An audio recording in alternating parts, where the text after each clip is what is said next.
Diponegoro bin Hamengkubuwono III. Jadi sama sekali bukan ke bin Yahya. Tapi dalam buku Kasus Sholawat itu dibelokkan seakan-akan Mbah Malik ini Malik bin Ilyas bin Yahya, padahal kan bukan. Nah ini semestinya harap tobat dari membelokkan sejarah dari keluarga Pangeran Diponegoro. Yang kemudian juga tentang masalah keluarga Sumodiningrat. Jadi dalam kita punya data primer itu dalam babat Sepehi dan juga Serat Sarasilah Leluhur ing Kadanurjan Jogja, bahwasanya Kanjeng Raden Tumenggung Sumodiningrat itu makamnya ada di jajaran Bantul Jogja, bukan di Semarang. Nasabnya pun tuh adalah keturunan Ki Ageng Ngerang, bukan keturunan bin Yahya Ngarang-Ngarang.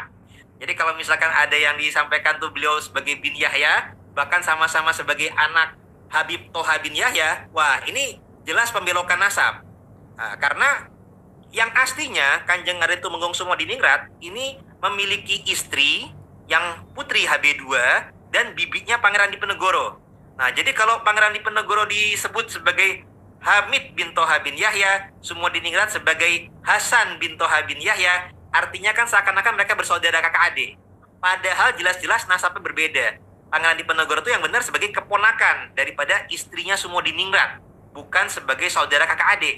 Jadi apabila diklaim bahwasanya Sumodiningrat dengan Diponegoro itu sama-sama bin Toha bin Yahya, maka itu adalah klaim yang merupakan pembelokan nasab dan sejarah. Nah, apalagi juga di Banten, itu di Tangerang, Banten, ada tokoh bernama Syekh Gajah Barong. Nah, itu juga diklaim dibelokkan sebagai Habib Husain bin Toha bin Yahya.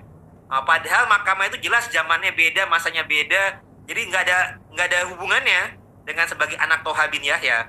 Jadi kami sangat prihatin karena ini membelokkan daripada oknum Rois Am Jatman yang sudah dimisioner ini kok masih bisanya malah membelokkan berbagai tokoh sejarah. Dan ini juga kami lihat juga kan Habibnya ini kan Hasan dan juga Hamid dan Husain ini diklaim sebagai bin Toha bin Muhammad bin Yahya.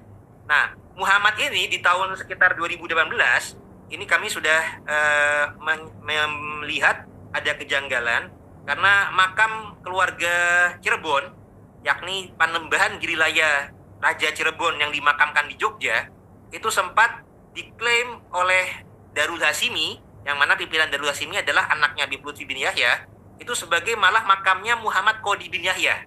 Jadi berarti seakan-akan kakek daripada Sumodiningrat dan Diponegoro, padahal jalurnya beda sama sekali.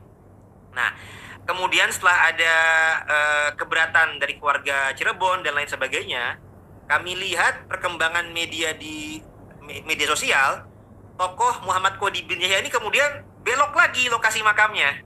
Sekarang diklaimnya kepada Pangeran Terboyo Surohadi Menggolo yang dimakamkan di Semarang, yang mana beliau ini adalah merupakan menantu daripada Mangkunegoro I di Solo.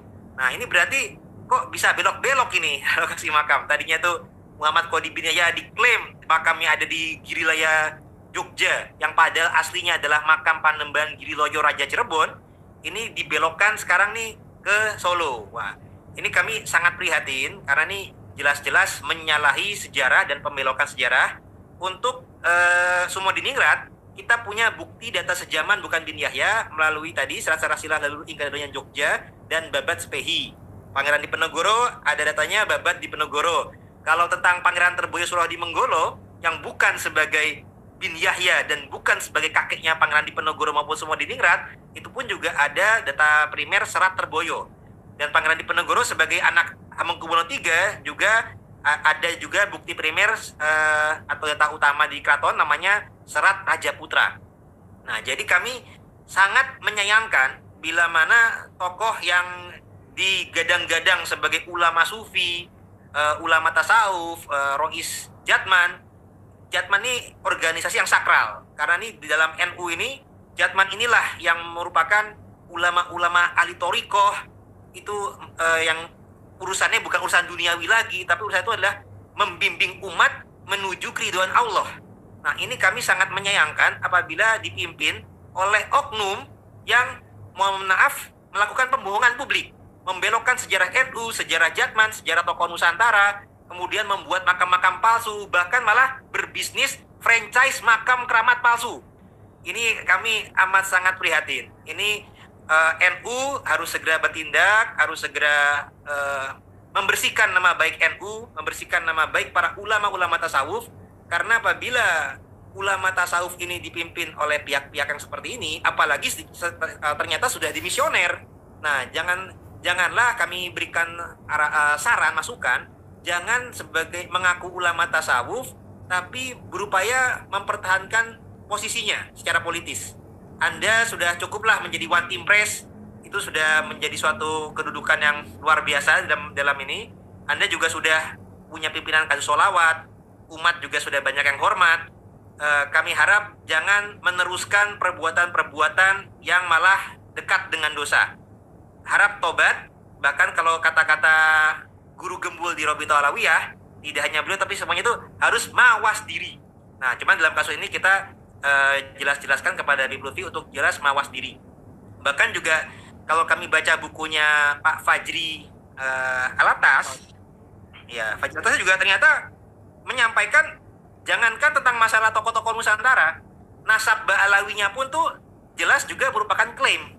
Karena dalam data Syamsu Az-Zohiro, nasabnya Ba'alawi, itu mencatatnya itu adalah dari Toha bin Yahya Toha yang pertama ya, itu memiliki anaknya yang bernama Umar. Nah, Umar ini yang menurunkan